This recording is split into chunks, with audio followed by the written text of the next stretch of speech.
Hello everyone, स्वागत है आप सभी का कॉम्पिटिटिव एकेडमिया में। इस सीरीज़ में हम यूपीपीसीएस प्री 2020 और आरओ एआरओ 2016 का जो री एग्ज़ाम होने वाला है उसके लिए करंट अफेयर्स डिस्कस कर रहे थे। तो जहाँ तक हमने डिस्कस कर लिया था उसके आगे से शुरुआत करते हैं। तो आज का पहला टॉपिक हमारा नोबल पुरस्कार है। तो पहले इसके बारे में जान लेते हैं, क्योंकि पिछली बार जो प्रश्न आया था नोबेल पुरस्कार से वो डायरेक्ट किसको मिला है नोबेल प्राइज़ उससे रिलेटेड ना हो करके कुछ दूसरा फैक्ट पूछा गया था कि कौन सी महिला है जिन्हें पहली बार पुरस्कार मिला नोबेल। कुछ ऐसा ही था, मुझे एग्जैक्ट याद नहीं, लेकिन करंट से नहीं आया था, लेकिन करंट से रिलेटेड टॉपिक से ही आया था। तो पहले जान लेते हैं नोबेल प्राइज़ के बारे में कुछ। अल्फ्रेड नोबेल ये एक स्वीडन के साइंटिस्ट थे। इनके द्वारा नोबेल प्राइज़ की शुरुआत की गई थी, यहाँ पे आप देख सकते हैं। और इसके लिए वर्ष 1900 में एक निजी संस्थान के रूप में नोबेल फाउंडेशन की भी स्थापना की गई थी। और जो अल्फ्रेड नोबेल थे इनके पास बहुत ज़्यादा संपत्ति थी, तो इन्होंने अपनी सारी संपत्ति एक बैंक को दान दे दी और बोला कि इससे जो इंटरेस्ट होगा उस इंटरेस्ट को प्राइज के रूप में दिया जाएगा जो भी लोग भौतिकी, रसायन, चिकित्सा, साहित्य तथा शांति के क्षेत्र में कुछ उत्कृष्ट कार्य करते हैं। तो 1901 में इन सब की शुरुआत हो गई थी। अर्थशास्त्र का जो नोबेल प्राइज है वो बाद में शुरू किया गया था और पहली बार 1968 में इसकी घोषणा की गई और 69 में पहली बार ये प्रदान किया गया था। तो अब चलिए जान लेते हैं 2019 में किनको किनको नोबेल प्राइज मिला और किन किन क्षेत्रों में मिला। तो सबसे पहले अर्थशास्त्र का ही देख लेते हैं। तो ये संयुक्त रूप से 3 लोगों को दिया गया था, अभिजीत बैनर्जी, स्थर डेफ्लो और माइकल क्रेमर। तो ये अभिजीत बैनर्जी भारतीय मूल के समाजशास्त्री हैं, स्थर डेफ्लो इनकी वाइफ हैं। तो ऐसा पहली बार नहीं है कि हस्बैंड वाइफ को नोबेल प्राइज़ दिया गया हो। ये पांचवें ऐसे दंपत्ति हैं जिनको एक साथ एक ही विधा में नोबेल प्राइज़ दिया गया हो, और ओवरऑल ये ऐसे छठे दंपत्ति हैं। तो सबसे पहले जो मैरी क्यूरी और पियरे क्यूरी थी, जिन्हें मैडम क्यूरी कहते हैं, मैरी क्यूरी को, इन्हें 1903 में दिया गया था। फिर फ्रेडरिक जूलियट और जोलियट और आयरीन जोलियट जो थी ये पियरे दंपति की पुत्री थी, और ये इनके हस्बैंड थे फ्रेडरिक जोलियट, आयरीन जूलियट के। तो इनको मिला था 35 में। इसके अलावा कार्ल कोरी और गेटी कोरी, इनको 1947 में मिला था। एल्वा मेडल और गुन्नार मेडल का आपने इकोनॉमिक्स में बहुत नाम सुना होगा। तो इनको हस्बैंड वाइफ को मिला था 1974 में। इनको एक साथ नहीं मिला था, अलग अलग मिला था। गुन्नार मेडल को शायद 1974 में मिला था और एल्वा मेडल को शायद बाद में मिला है। इसके बाद मे ब्रिट मोजर और एडवर्ड मोजर, इनको मिला था शायद 2014 में एक साथ। तो ये 5 लोग ये हो गए, और ये छठे दंपत्ति हैं अभिजीत बैनर्जी और इल्सा डेफ्लो जिनको मिला है। इन्होंने वैश्विक गरीबी उन्मूलन में जो योगदान दिया है, अपने रिसर्च की थी, उसके लिए उन्हें ये पुरस्कार दिया गया है। और एक पुस्तक है पुअर इकोनॉमिक्स, अभिजीत बैनर्जी की ये पुस्तक है। तो इस पुस्तक को आपको याद रखना है, फैक्ट में पूछा जा सकता है कि ये किसके द्वारा लिखी गई है, या मैच द फॉलोइंग करके जो आता है उसमें से आ जाता है। तो इससे पहले भी एक गोल्डमैन सैक्स business book of the year का पुरस्कार मिल चुका है। और भी कुछ बुक्स हैं अभिजीत बैनर्जी की, जैसे कि good economics for hard time, और दूसरा है poverty and income distribution in India. ये भी दो इनकी प्रमुख पुस्तकें हैं। फिर यहाँ पे स्टार बना हुआ है 46 वर्षीय डेफ्लो अर्थशास्त्र के नोबेल पुरस्कार के 50 वर्षों के इतिहास में इस पुरस्कार से सम्मानित की जाने वाली सबसे युवा अर्थशास्त्री हैं। तो एस्थर डेफ्लो सबसे कम उम्र की अर्थशास्त्री हैं जिन्हें नोबेल पुरस्कार दिया गया है। और ये पांचवे ऐसे दंपत्ति हैं जिनको एक ही विधा में पुरस्कार मिला है, एस्थर डफलो और अभिजीत बनर्जी, हम ऊपर डिस्कस कर चुके हैं। आगे बात करते हैं नोबेल शांति पुरस्कार के बारे में। तो 2019 का जो नोबेल शांति पुरस्कार है वो इथियोपिया के जो प्रधानमंत्री हैं अबी अहमद अली, इनको दिया गया है। जो इरिट्रिया के साथ कॉन्फ्लिक्ट चल रहा था, तो वहाँ पर इन्होंने शांति समझौता किया और शांति स्थापित की उस क्षेत्र में, उसके लिए इन्हें ये पुरस्कार दिया गया है। आगे देखते हैं साहित्य का नोबेल पुरस्कार। तो जैसा कि आपको पता है 2018 में साहित्य का नोबेल किसी को नहीं दिया गया था, और ये शायद आरओ का जो मेंस हुआ था इससे पहले वाला, तो उसमें पूछा भी गया था कि 2018 में साहित्य का पुरस्कार, साहित्य का नोबेल किसे मिला है, तो किसी को नहीं मिला था। तो 19 में इसकी घोषणा की गई। तो 2019 में जो नोबेल पुरस्कार दिया गया साहित्य का वो पीटर हैंडके को दिया गया, जबकि जो 2018 वाला नोबेल प्राइज था साहित्य के क्षेत्र में वो ओल्गा टोकार्जुक को दिया गया। आगे देखते हैं रसायन विज्ञान का नोबेल पुरस्कार। तो ये संयुक्त रूप से 3 लोगों को दिया गया है, जॉन बी गुड इनफ और स्टैनली विटिंगम और अकीरा योशिनो। तो इन्होंने लिथियम आयन बैटरी, जो मोबाइल में छोटी सी बैटरी पड़ती है, उससे रिलेटेड कुछ रिसर्च की थी, तो उसी को लेकर के इन्हें ये पुरस्कार दिया गया है।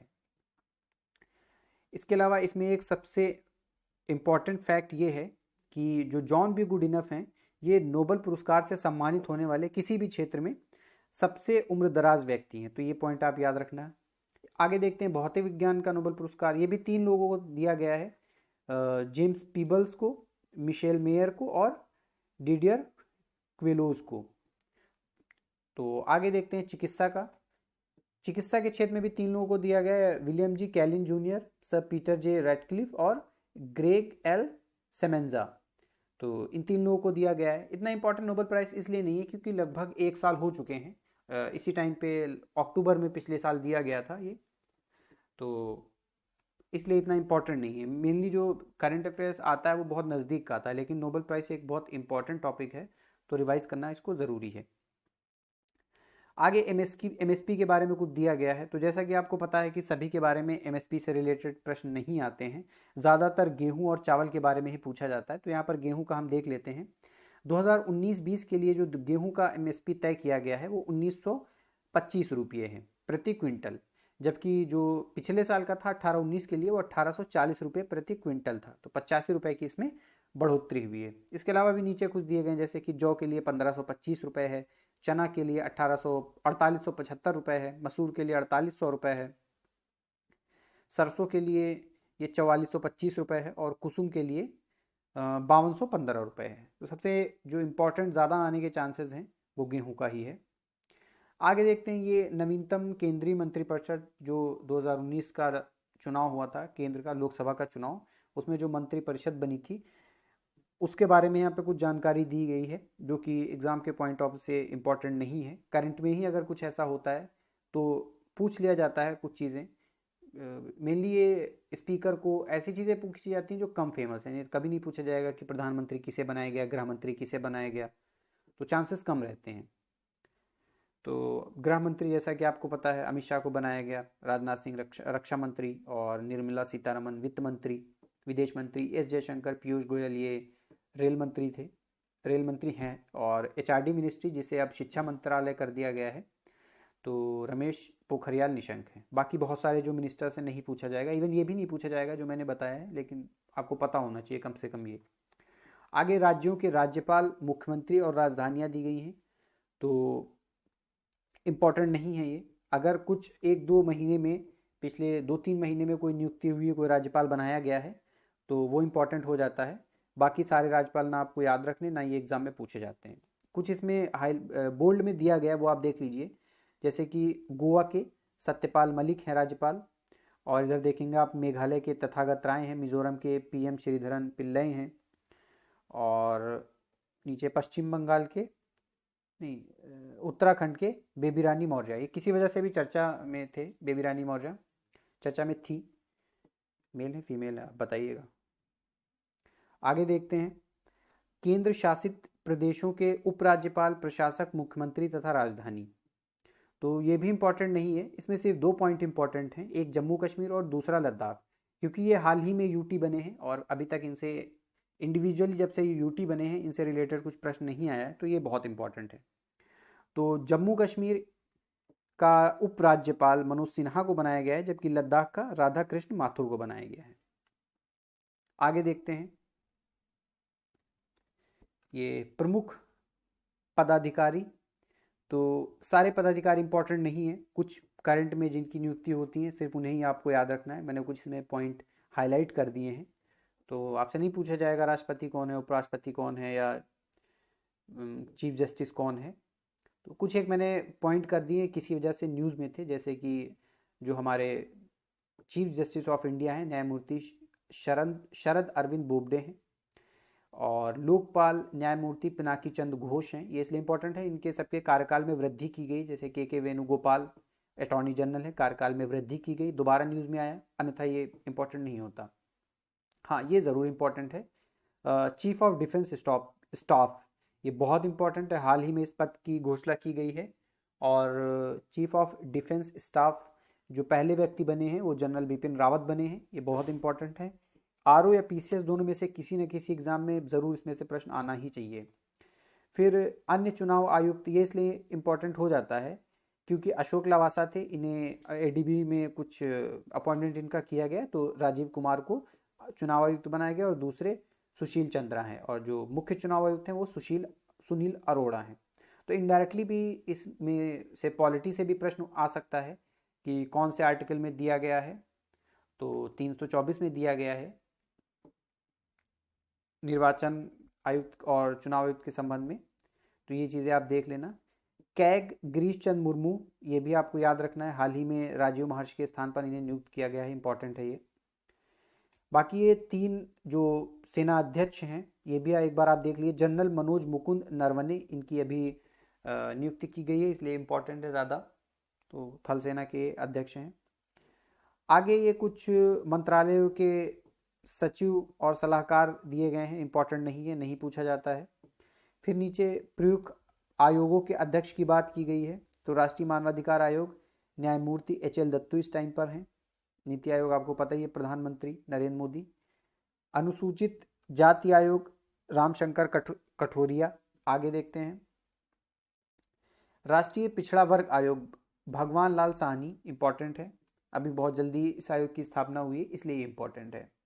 बहुत जल्दी तो नहीं, 1-2 साल हो गए, लेकिन फिर भी ये इंपॉर्टेंट है। 21वें विधि आयोग, ये न्यायमूर्ति BS चौहान इसके अध्यक्ष हैं। संघ लोक सेवा आयोग प्रोफेसर प्रदीप कुमार जोशी, इन्हें हाल ही में नियुक्त किया गया है चेयरमैन UPSC का, तो ये इंपॉर्टेंट है। केंद्रीय सतर्कता आयुक्त संजय कोठारी और मुख्य सूचना आयुक्त बिमल जुल्का, तो ये दोनों भी इंपॉर्टेंट है। आगे ये दिया गया है जांच एजेंसी और उनके जो प्रमुख हैं, तो इम्पॉर्टेंट नहीं है, ये पूरा मैंने कट कर दिया, आगे कट लगा दिया है। फिर आगे भारतीय जो कुछ बोर्ड हैं, समिति प्राधिकरण, उनके अध्यक्ष, तो यहाँ पर जो इधर है उसका कट लगा दिया मैंने, इसमें इम्पॉर्टेंट नहीं है। हाँ, लेकिन अभी 2021 में जनगणना होने वाली है, तो बहुत ज़्यादा चांसेस हैं कि इससे कोई प्रश्न पूछा जाए, तो आपको विवेक जोशी भारत के महापंजीयक एवं जनगणना आयुक्त हैं, ये पता होना चाहिए। फिर आगे ये जो सार्वजनिक क्षेत्र के उद्यम होते हैं उनको मैंने कट कर दिया है, इसमें से प्रश्न नहीं आता है, एकदम भी संभावना नहीं है। आगे देखते हैं प्रमुख सूचकांक, और उसमें शीर्ष पे कौन रहा, भारत का स्थान क्या रहा। इसके अलावा मैंने इसमें भी जोड़ दिया है कौन सा सूचकांक किसके द्वारा निकाला जाता है, किसके द्वारा पब्लिश किया जाता है। क्योंकि अगर आप PCS में हाल ही का ट्रेंड देखेंगे तो 2-3 जो पिछले एग्ज़ाम हुए उसमें आप देखेंगे कि किसने प्रकाशित किया है रिपोर्ट को, इस पर ज़्यादा फोकस किया जा रहा है। जैसा कि पहले होता था रैंक पूछी जाती थी, पिछली बार भी रैंक पूछी गई, हंगर इंडेक्स में पूछी गई, और भी कई सारी रैंक पूछी जाती रही हैं, ये भी इंपॉर्टेंट है। लेकिन पहले क्या होता था, शीर्ष देश भी पूछे जाते थे, तो शीर्ष पे कौन रहा ये ट्रेंड बहुत कम हो चुका है, अब स्टेट में कम पूछा जाता है। अब ज़्यादा फोकस किया जाता है कि रिपोर्ट या इंडेक्स इसके द्वारा पब्लिश किया गया और भारत की स्थिति क्या रही। वहीं अगर आप UPSC में देखेंगे तो वहाँ पर ट्रेंड दूसरा है, वहाँ पर किसने प्रकाशित किया और क्राइटेरियाज क्या क्या थे, दूसरे नंबर पे आता है। तीसरे नंबर पे आता है कि भारत की स्थिति क्या रही। तो सबसे ज़्यादा वहाँ पर फोकस रहता है कि किसने प्रकाशित की है ये रिपोर्ट या इंडेक्स, और PCS में कौन प्रकाशित कर रहा है, भारत की रैंक, और फिर शीर्ष। तो चलिए देख लेते हैं। सबसे पहला है कि वैश्विक विनिर्माण जोखिम सूचकांक, जो इंपॉर्टेंट मैंने उसमें टिक लगा दिया, ये मैंने पीछे भी डिस्कस किया है, कोई प्राइवेट इंस्टीट्यूशन है वो जारी करता है, तो इसमें भारत का तीसरा स्थान रहा है। फिर उसके बाद है पर्यावरण निष्पादन सूचकांक 2020, शीर्ष पे डेनमार्क रहा है, भारत का 168वां स्थान रहा है, इंपॉर्टेंट है।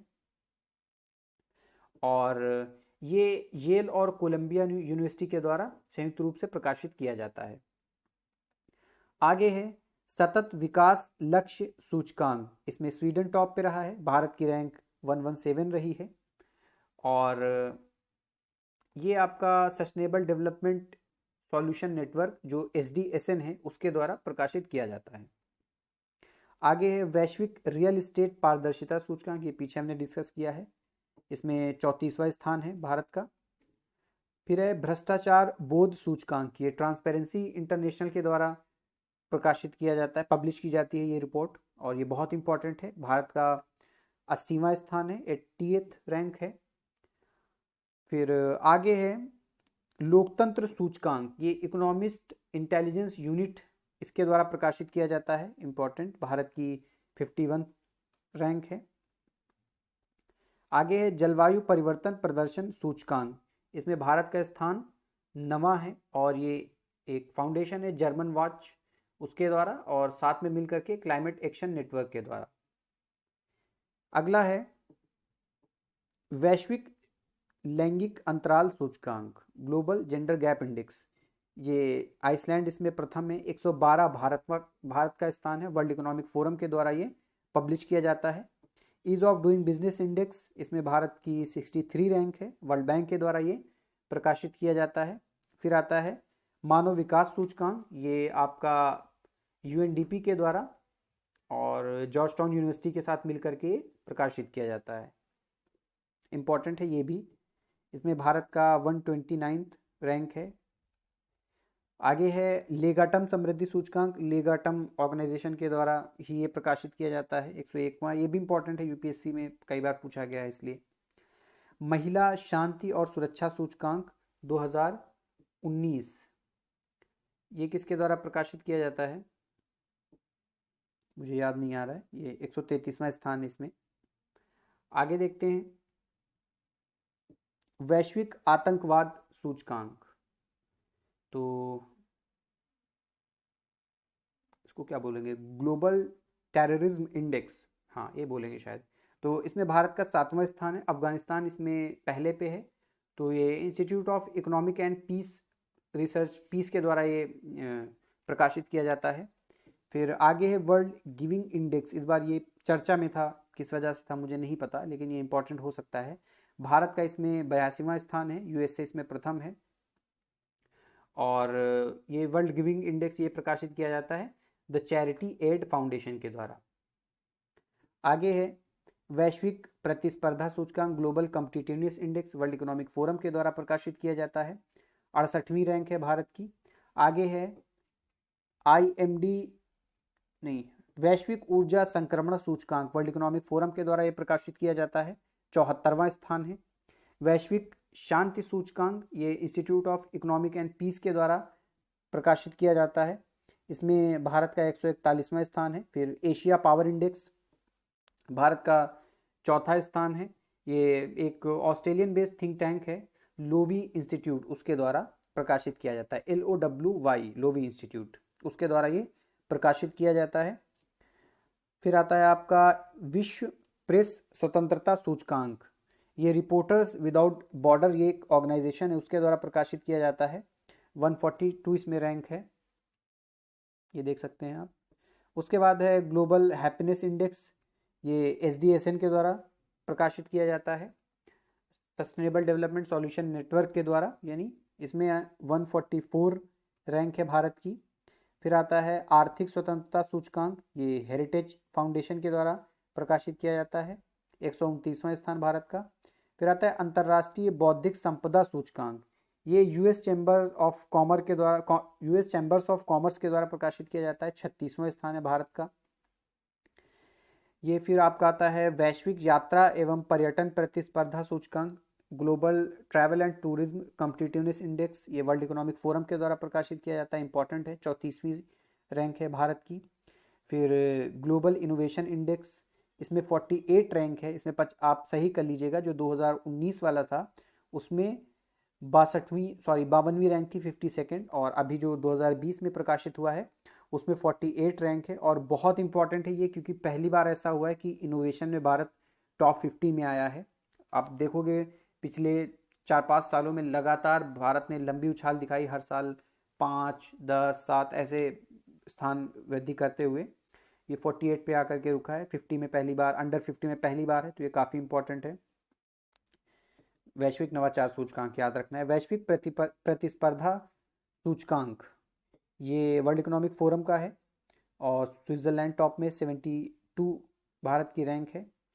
ग्लोबल हंगर इंडेक्स ये इफ्री के द्वारा, international food policy research institute, इसके द्वारा प्रकाशित किया जाता है। 102वां स्थान है भारत का। फिर आता है समावेशी विकास सूचकांक, ये वर्ल्ड इकोनॉमिक फोरम के द्वारा भारत का 62वां स्थान। तो इंडेक्स से बहुत बहुत ज़्यादा चांसेस हैं कि इसी लिस्ट में से एक पूछा जाएगा, और बहुत ज़्यादा चांसेस हैं। आपको बहुत अच्छे से पढ़ना है, तो 1 से 2 क्वेश्चन तो पक्के ही हैं। एक तो पक्का है, 2 भी आ सकते हैं। आगे देखते हैं, देश के उच्च न्यायालय, मुख्य पीठ, खंडपीठ, क्षेत्रीय अधिकारिता, मेनली इसमें जो देश में हाई कोर्ट है उनकी पीठ, बेंचेस कहाँ कहाँ पे हैं और उनका जो मेन बेंच है वो कहाँ पे है, इससे रिलेटेड इसमें इंफॉर्मेशन दी गई है। इंपॉर्टेंट नहीं है, बस इसमें एक पॉइंट इंपॉर्टेंट है, ये 10 नंबर, जहाँ पर जम्मू कश्मीर उच्च न्यायालय के बारे में बात की गई है। तो इसका जो मुख्य पीठ है वो आपकी श्रीनगर जम्मू में है, और इसके ज्यूरिसडिक्शन में जम्मू कश्मीर और लद्दाख ये दोनों यूटीज आती हैं। ये आपको याद रखना है, आपको वैसे भी ये पता होगा लेकिन फिर भी एक बार रिवाइज कर लिया है। बाकी इसमें कुछ इंपॉर्टेंट नहीं है। आगे प्रमुख वर्ष, दिवस और सप्ताह, तो इसमें से अक्सर प्रश्न पूछा जाता है और काफ़ी इसमें इंपॉर्टेंट भी चीज़ें हैं, तो देख लेते हैं एक बार। अंतर्राष्ट्रीय युवा दिवस 12 अगस्त को मनाया जाता है। भारत जो राष्ट्रीय युवा दिवस मनाया जाता है 12 जनवरी से कंफ्यूज नहीं होना है, ये इंटरनेशनल यूथ डे है जो 12 अगस्त को मनाया जाता है। फिर आता है विश्व हाथी दिवस, ये 12 अगस्त को ये भी मनाया जाता है इस बार, और हाथी आपको पता होना चाहिए एक एंडेंजर्ड एनिमल है। फिर आपका आता है राष्ट्रीय हथकरघा दिवस, ये चर्चा में था इस बार, 7 अगस्त को मनाया गया। अंतर्राष्ट्रीय बाघ दिवस, हर बार हमेशा की तरह ये इंपॉर्टेंट है, 29 जुलाई को मनाया जाता है, 1973 से मनाया जा रहा है। बाघ भी एक एंडेंजर्ड एनिमल है। तो आईयूसीएन स्टेटस भी जो मेन दिवस होते हैं उनके, जिनके ऊपर फोकस्ड होते हैं, वो आपको याद होने चाहिए। फिर नीचे आ जाते हैं, सांख्यिकी दिवस 29 जून को मनाया जाता है। आप यहाँ पे देख सकते हैं नीचे, सांख्यिकी दिवस 29 जून को मनाया जाता है। अंतर्राष्ट्रीय योग दिवस 21 जून को मनाया जाता है। इस बार की जो थीम थी एसडीजी के लिए, स्वास्थ्य के लिए योग, घर पर योग, क्योंकि कोविड-19 चल रहा था तो इम्पॉर्टेंट हो जाती है थीम थोड़ी सी कोविड-19 को फोकस करते हुए, और भारत का ये एक योगदान है योग को लेकर के बहुत बड़ा, और भारत की देन है विश्व को योग, तो ये इंपॉर्टेंट हो जाता है। 21 जून को मनाया जाता है। विश्व शरणार्थी दिवस ये मनाया जाता है 20 जून को। रक्तदाता दिवस 14 जून को। विश्व महासागर दिवस 8 जून को, इंपॉर्टेंट है, कई बार पूछा गया कई सारे एग्जाम्स में। खाद्य सुरक्षा दिवस 7 जून को मनाया जाता है। पर्यावरण दिवस 5 जून को मनाया जाता है, इसकी थीम भी इंपॉर्टेंट है। जैव विविधता संरक्षण, प्रकृति के लिए समय, इस बार ये फोकस था, तो याद रखना ये भी 5 जून को विश्व पर्यावरण दिवस। फिर आते हैं अंतर्राष्ट्रीय जैव विविधता दिवस, ये 22 मई को मनाया जाता है। हमारा समाधान प्रकृति में निहित, आपको 3 डेट इंपॉर्टेंट हैं जो याद रखनी है, अक्सर मैं भी कंफ्यूज हो जाता था पहले, 22 मार्च, 22 अप्रैल, 22 मई। तो जो 22 अप्रैल है उसको पृथ्वी दिवस मनाया जाता है, और 22 मार्च को जल दिवस मनाया जाता है, और 22 मई को ये आपका, अभी क्या किया था हमने, जैव विविधता दिवस, बायोडाइवर्सिटी डे मनाया जाता है। तो ये तीनों याद रखना है, कंफ्यूज नहीं होना है, इंपॉर्टेंट है। अंतर्राष्ट्रीय नर्स दिवस, इसकी थीम भी इंपॉर्टेंट है, ये दिवस भी इस बार के लिए इंपॉर्टेंट है। 12 मई को मनाया जाता है ये।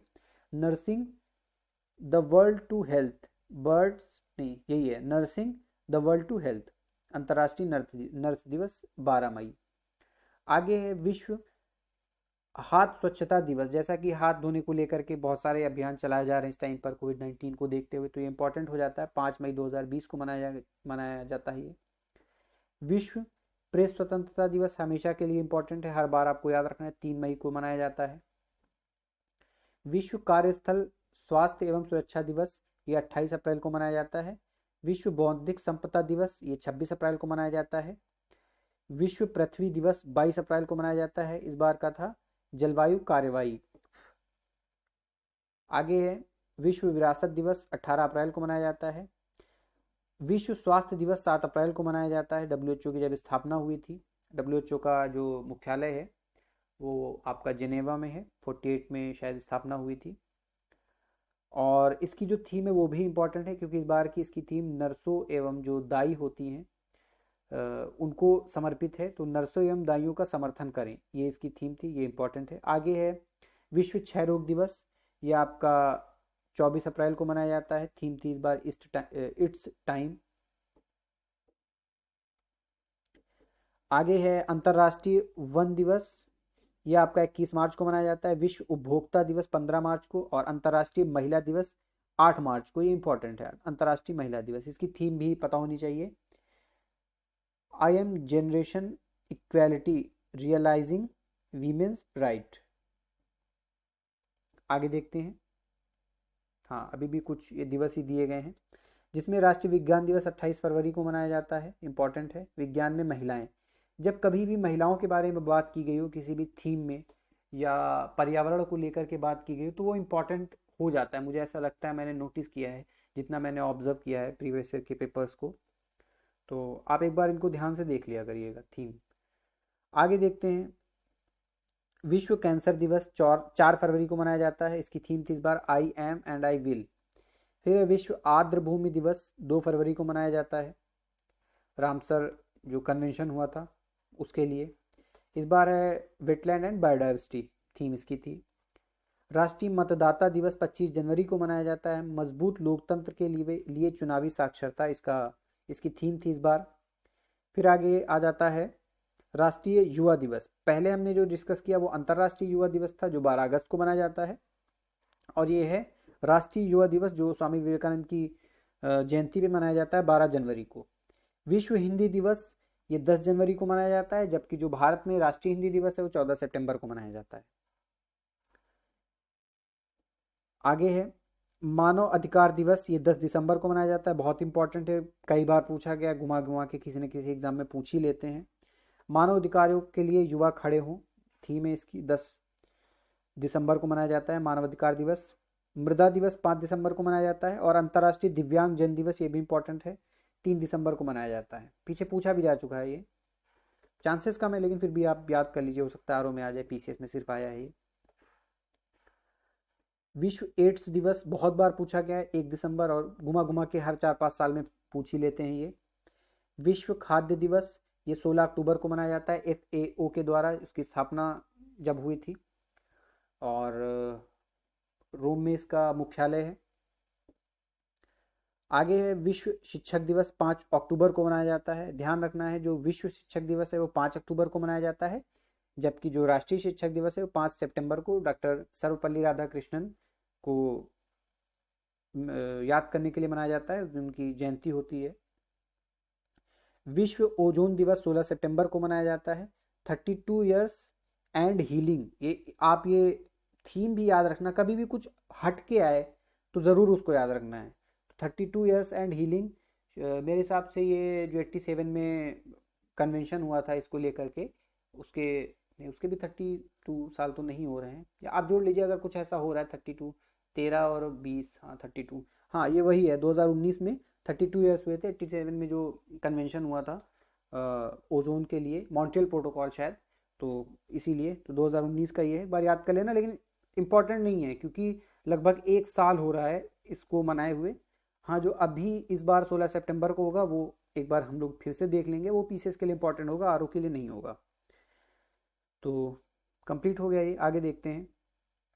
तो फिलहाल इस लेक्चर में इतना ही है, थोड़ा सा लंबा हो गया, मैं चाह रहा था छोटे छोटे ही रहें। तो जल्दी जल्दी करके इस पूरी बुक को हम कंप्लीट कर लेंगे, क्योंकि एग्ज़ाम में बहुत कम टाइम है। तो चलिए मिलते हैं फिर अगले लेक्चर में। आप लोग वीडियो को लाइक करिएगा, शेयर करिएगा और चैनल को सब्सक्राइब करिएगा। चलिए मिलते हैं, टेक केयर, धन्यवाद।